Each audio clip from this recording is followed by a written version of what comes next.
ஜெயவர்த்தன நாட்டின் தலைநகரம் பன்மகம். இங்கு பிரம்மாசுரன் என்ற கொடிய அசுரன் ஆட்சி புரிந்து வந்தான். திருப்பார்கடலை கடைந்து அமிர்தம் எடுத்தபோது தேவர்களுக்கும் அசுரர்களுக்கும் மாபெரும் போர் மூண்டது. இதிலிருந்து தேவர்களை காப்பதற்காக மகாவிஷ்ணு மோகினி அவதாரம் எடுத்து அசுரர்களை அழித்து தேவர்களுக்கு அமிர்தத்தை மீட்டுக் கொடுத்தார். இதனை அறிந்த பிரம்மாசுரன் கடும் கோபம் கொண்டான். தேவர்களை அழிப்பதற்காக சிவபெருமானை நோக்கி கடும் தவம் புரிந்தான் பிரம்மசுரன். அசுரனின் மாபெரும் தவத்தால் மனம் குளிர்ந்த சிவபெருமான் அசுரன் முன் தோன்றினார். உனக்கு என்ன வரம் வேண்டும் கேள் என்றார்.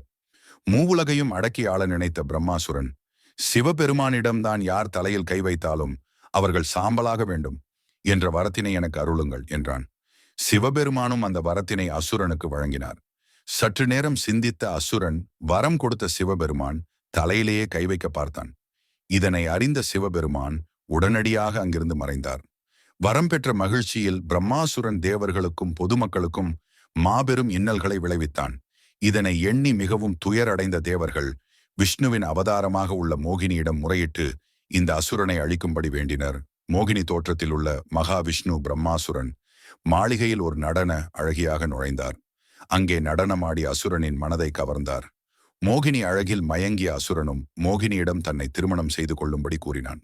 தன்னுடன் நடனமாடி வெற்றி பெற்றால் திருமணம் செய்து கொள்வதாக மோகினி சம்மதித்தாள். மோகினியின் மீதுள்ள மோகத்தால் நடனமாட ஒப்புக்கொண்டு மோகினியுடன் நடனமாடத் தொடங்கினான். நடனம் ஆடும்போது மோகினி தனது வலது கையை தன் தலை மீது வைத்தார். மதியிழந்த அசுரனும் தனது வலது கையை தன் தலை மீது வைத்ததால் பிரம்மசுரன் சாம்பலாகி இறந்தான். இதனால் தேவர்களும் மனிதர்களும் ஆனந்தமடைந்தார்கள். அதே சமயம் பந்தள நாட்டினை நீதியும் நேர்மையும் தவறாத ஆட்சி புரிந்த மன்னன் இராஜசேகரனின் ஆட்சியை மக்கள் மிகவும் விரும்பினர். அவரது ஆட்சி காலத்தை பொற்காலம் என்றே பலரும் குறிப்பிட்டனர். ஆனாலும் மன்னருக்கு ஒரு வருத்தம் இருந்தது. தனக்கு வாரிசாக ஒரு குழந்தை இல்லையே என்ற வருத்தம். எனவே மன்னரும் மகாராணியும் ஒரு குழந்தைக்காக பகவான் பரமேஸ்வரனிடம் மனமுருகி வேண்டினர். அதே நேரம் அசுரகுலத்தில் பிறந்த மகிஷாசுரன் என்பவன் கடும் தவம் புரிந்து பிரம்மதேவனிடமிருந்து ஓர் வரத்தை பெற்றான். பூமியில் எவராலும் அவன் கொல்லப்படக்கூடாது என்பதுதான் அந்த வரம். பிரம்மனிடமிருந்து பெற்ற வரத்தின் சக்தியால் அவன் கண்ணில் கண்டவர்களையெல்லாம் துன்புறுத்தத் தொடங்கினான். அவனது அட்டகாசத்திற்கும் அடக்குமுறைக்கும் பயந்து அங்குள்ள மக்கள் வேறு நாடுகளுக்கு புலம் பெயர்ந்து செல்லும் நிலைக்கு ஆளாயினர். ஓர் அதிமானுஷ்ய சக்தியால் மட்டுமே மகிஷாசுரனை கட்டுப்படுத்த முடியும் என்று கருதிய தேவர்கள் துர்காதேவியிடம் முறையிட்டனர். அவள் அவனை ஒரு கடும்போரில் கொன்றாள். தன் சகோதரன் மகிஷாசுரனின் மரணத்தில் மிகவும் வருத்தமுற்ற மகிஷி எப்படியும் பழிக்கு பழி வாங்க வேண்டும் என்று திட்டமிட்டாள். அவளும் கடுந்தவம் புரிந்து பிரம்மனிடமிருந்து வரம் பெற்றாள். விஷ்ணுவுக்கும் சிவனுக்கும் மகனாக பிறந்த ஒரு குழந்தையால் அல்லாது பிறர் எவராலும் தனக்கு மரணம் உண்டாகக்கூடாது என்பதுதான் அந்த வரம். சில காலம் கழிந்து மகிஷி தேவலோகம் சென்று தன் சகோதரனின் மரணத்திற்கு காரணமான தேவர்களை துன்புறுத்தத் தொடங்கினாள். இதனால் அச்சம் கொண்ட தேவர்கள் விஷ்ணு பகவானிடம் சென்று தங்கள் நிலையை எடுத்துக் கூறி மகிஷியின் கொடுமைகளிலிருந்து காப்பாற்ற வேண்டினர். சிவனுக்கும் விஷ்ணுவுக்கும் மகனாக பிறந்த ஒருவரால் மட்டுமே மகிஷியை கொல்ல முடியும் என்பதை அறிந்து மகாவிஷ்ணு மோகினியாக உருவெடுத்து சிவபெருமானிடம் சென்றார். அப்பொழுது மோகினிக்கும் சிவபெருமானுக்கும் ஒரு குழந்தை பிறந்தது. இந்த குழந்தை ஹரிக்கும் ஹரனுக்கும் பிறந்ததால் ஹரிஹர சுதன் என்று அழைக்கப்பட்டது. இந்த குழந்தையை ஒரு குழந்தைக்காக ஏங்கும் பந்தள மன்னர் இராஜசேகரனிடம் சேர்க்க வேண்டும் என்றும் திட்டமிடப்பட்டது. ஒரு நாள் பம்பை நதிக்கரையில் காட்டில் வேட்டையாடச் சென்ற இராஜசேகர மன்னன் இயற்கை அழகை ரசித்துக் கொண்டிருந்தான். அந்நேரம் அக்காட்டில் ஒரு குழந்தையின் அழுகை சத்தம் கேட்டது. உடனே மன்னர் அழுகை வரும் திசையை நோக்கி நடந்தார். அங்கே தரையில் அழகான ஓர் ஆண் குழந்தை. அது தன் கை கால்களை ஆட்டிக்கொண்டு கிடந்தது. மன்னர் சிறிது நேரம் ஒருவித மனக்கலக்கத்துடன் அங்கேயே நின்றுவிட்டார். பின்னர் ஆவலோடு அக்குழந்தையை எடுத்தார். அரண்மனைக்கு எடுத்துச் செல்ல விரும்பினார். மன்னர் இராஜசேகரன் தெய்வீக அம்சம் தெரிந்த அக்குழந்தையை பார்த்து கொண்டிருந்த வேளையில் எங்கிருந்தோ வந்த முனிவர் ஒருவர் அவர் முன் தோன்றினார். மன்னரை பார்த்து அக்குழந்தையை அரண்மனைக்கு எடுத்துச் செல்லுமாறு கூறினார். மேலும், இந்த குழந்தை உங்கள் அரச வம்சத்தின் கவலைகளை நீக்கும். குழந்தை 12 வயதை அடையும் போது அவனது தெய்வீக குணம் வெளிப்படும். அதை நீ உணர்வாய். குழந்தையின் கழுத்தில் ஒரு தங்கச் சங்கிலியில் ஒரு மணி கிடக்கின்றது. எனவே இக்குழந்தைக்கு மணிகண்டன் என பெயரிடுவது மிகவும் பொருத்தமாக இருக்கும் என்றும் முனிவர் மன்னரை பார்த்து கூறினார். மகிழ்ச்சி வெள்ளத்தில் மூழ்கிய இராஜசேகரன் மணிகண்டனை எடுத்துக்கொண்டு அரண்மனையை அடைந்தார். நடந்ததையெல்லாம் தன் மனைவி மகாராணிக்கு எடுத்துரைத்தார். இருவரும் பகவான் பரமேஸ்வரன் தங்கள் வேண்டுதலை கேட்டு அருள் புரிந்ததில் பெரும் மகிழ்ச்சி அடைந்தனர். அரண்மனையில் அனைவரும் அரச குடும்பத்தின் மகிழ்ச்சியில் பங்கு கொண்டனர். ஆனால் அமைச்சர் மட்டும் சோகத்தில் ஆழ்ந்தார். மன்னனுக்கு வாரிசு இல்லாமல் இருந்தால் தனக்கு அடுத்த மன்னர் ஆகலாம் என்று கருதியிருந்த அவருக்கு குழந்தையின் வருகை ஏமாற்றத்தை கொடுத்தது. குழந்தை பருவத்திலேயே மணிகண்டன் மிகுந்த ஆற்றலும் அறிவும் உடையவனாக காணப்பட்டான். கலையிலும் சாஸ்திரத்திலும் சிறந்து விளங்கினான். அவனுடைய அமானுஷ்ய ஆற்றலையும் அறிவையும் கண்டு அவனது குருவே அதிசயித்து போனார். பந்தள நாட்டில் அமைதியும் வளமும் செழித்தோங்கியது. ஐயப்பன் ஒரு சாதாரண குழந்தை அல்ல, அவன் தெய்வத்தன்மை வாய்ந்தவன் என்று ஐயப்பனின் குருதேவர் அரசனுக்கு எடுத்துரைத்தார். தனது படிப்பும் பயிற்சியும் நிறைவடைந்த பின் மணிகண்டன் குரு தட்சிணை வழங்கி ஆசி பெறுவதற்காக தன் குருவிடம் சென்றான். மணிகண்டன் ஆசி பெற குருவின் பக்கத்தில் சென்றதும் குரு அவனை பற்றி ஊகித்து அறிந்தவற்றை எடுத்துச் சொன்னார். அவனிடம் தெய்வீகத்தன்மையும் அமானுஷ்ய ஆற்றலும் இருப்பதாக கூறினார். பின்னர் மணிகண்டனை நோக்கி ஊமையும் குருடுமாக இருக்கின்ற தன் மகனுக்கு பேச்சாற்றலும் பார்வையும் அருளுமாறு வேண்டினார். மணிகண்டன் தனது இரு கைகளையும் குருவின் மகன் மீது வைத்தான். என்ன ஆச்சரியம்! அடுத்த கணமே குருவின் மகனுக்கு கண் பார்வை கிடைத்தது. பேசவும் முடிந்தது.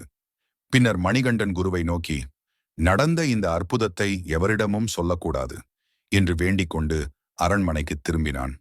இவ்வாறு இருக்க மகாராணி கருவுற்று ஒரு ஆண் குழந்தையை பெற்றெடுத்தாள். அக்குழந்தைக்கு ராஜராஜன் என பெயர் சூட்டப்பட்டது. மணிகண்டனின் வருகையால் தான் தனக்கு எல்லா நன்மைகளும் கிடைத்ததாக கருதிய மன்னன் ராஜசேகரன் தனது வாரிசாக மணிகண்டனுக்கு முடிசூட்ட நினைத்தார். செய்தி எல்லோருக்கும் தெரிவிக்கப்பட்டது.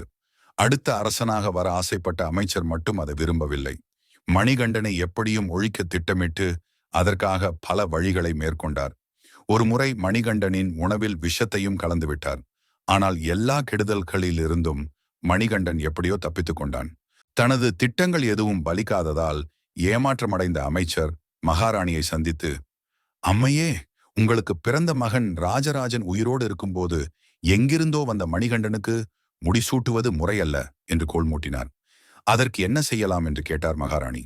மகாராணி நோய்வாய்ப்பட்டது போல் கிடக்க வேண்டும் என்றும் புலிப்பாலுக்காக மணிகண்டனை காட்டிற்கு அனுப்ப வேண்டும் என்றும் அங்கு வைத்து கொடிய விலங்குகளுக்கு மணிகண்டன் இரையாகி விடுவான் என்றும் பின்னர் ராஜராஜனே இளவரசன் ஆவான் என்றும் தமது சூழ்ச்சியை ரகசியமாக சொன்னார் அமைச்சர். தமது சொந்த மகனின் மீது கொண்டிருந்த அளவற்ற பாசத்தால் மகாராணி அமைச்சரின் திட்டத்திற்கு ஒப்புக்கொண்டாள். திட்டம் நிறைவேறினால் அமைச்சருக்கு உதவுவதாகவும் கூறினாள். பின்னர் தனக்கு கடுமையான தலைவலி ஏற்பட்டிருப்பதாக மன்னரிடம் கூறினாள். அதை உண்மையென நம்பிய மன்னர் அரண்மனை வைத்தியர்களை அழைத்து, மகாராணியின் தலைவலி, நீங்க என்ன செய்யலாம் என்று கேட்டார். அந்நேரம் அமைச்சரின் சூழ்ச்சிக்கு அகப்பட்ட வைத்தியர் ஒருவர், கொஞ்சம் புலிப்பால் கிடைத்தால் நோயை குணப்படுத்தலாம் என்று கூறினார். மகாராணியின் நோயை குணப்படுத்துகின்றவர்களுக்கு தமது அரசாட்சியின் பாதியை வழங்குவதாக மன்னர் அறிவித்தார். புலிப்பால் கொண்டுவர படை வீரர்களின் ஒரு குழுவை மன்னர் ராஜசேகரன் காட்டுக்கு அனுப்பினார். ஆனால் அவர்களோ வெறுங்கையுடன் திரும்பினர்.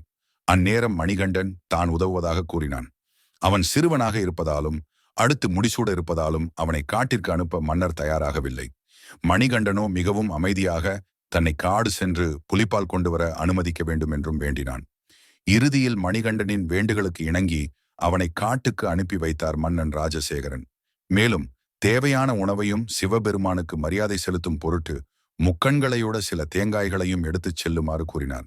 பகவான் சிவபெருமானின் பஞ்சபூதங்கள் மணிகண்டனுக்கு பாதுகாப்பாக பின்தொடர்ந்து சென்றன. செல்லும் வழியில் இன்னொரு கொடுமையை காண வேண்டியதாயிற்று. தேவர்களை பழிவாங்க நினைத்த மகிஷி என்னும் அரக்கி தேவலோகத்தில் தேவர்களை மிகவும் துன்புறுத்தி கொண்டிருந்தாள்.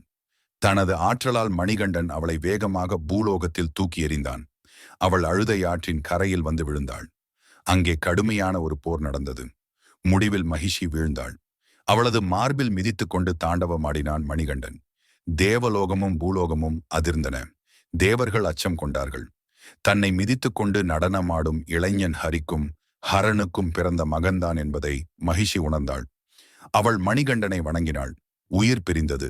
மகிஷியை வென்று மணிகண்டன் ஆடிய நடனத்தை பரமேஸ்வரனும் மகாவிஷ்ணுவும் காளகெட்டி என்னும் இடத்தில் நின்று பார்த்தனர். மகிஷியை வதைத்த பின் மணிகண்டன் புலிப்பாலுக்காக அடர்ந்த காட்டிற்குள் புகுந்தான். அங்கே சிவபெருமான் அவனுக்கு தரிசனம் கொடுத்தார். மணிகண்டன் தனது பிறவியின் நோக்கத்தை நிறைவேற்றிவிட்டான் என்றாலும் மேலும் சில துயரங்கள் இருப்பதாக சிவபெருமான் எடுத்துரைத்தார். அவனது தாயும் தந்தையும் நோய்வாய்ப்பட்டிருப்பதாக கூறினார். புலிப்பால் சேகரிக்க இந்திரனின் உதவி கிடைக்கும் என்றும் உறுதியளித்தார். பின்னர் தேவேந்திரனும் தேவலோகத்து ஆண்களும் பெண்களும் ஆண் பெண் புலிகளாக உருமாறி வந்தனர். மணிகண்டன் புலியாக வந்த தேவேந்திரனின் மேல் ஏறிக்கொண்டு பிற புலிகள் பின்தொடர அரண்மனையை நோக்கி பயணமானான். புலிகள் புடை சூழ வந்து கொண்டிருக்கும் மணிகண்டனை கண்டதும் பந்தள நாட்டு மக்கள் அச்சத்தால் ஓடி ஒளிந்து கொண்டனர். புலிகளுடன் மணிகண்டன் அரண்மனை வாயிலை அடைந்ததும் என்ன செய்வதென்று தெரியாமல் ஆச்சரியத்துடன் அப்படியே நின்றுவிட்டார் மாமன்னர். அந்நேரம் காட்டில் வைத்து மன்னனை சந்தித்த முனிவர் மீண்டும் தோன்றி மணிகண்டனின் திவ்ய சக்தியை வெளிப்படுத்தினார். மணிகண்டன் புலியின் மேலிருந்து கீழே இறங்கி மன்னனை நோக்கி, தந்தையே, ஒரு பெண் புலியை கொண்டு வந்துள்ளேன். அப்புலியிடமிருந்து புலிப்பால் கறந்து தாயின் நோயை நீக்கலாம் என்று கூறினான். அக்கணமே சிறுவன் மணிகண்டனின் காலில் விழுந்து மன்னிப்பு கேட்டார் மன்னர் ராஜசேகரன். மகாராணியின் பாசாங்கு வெளிப்பட்டது.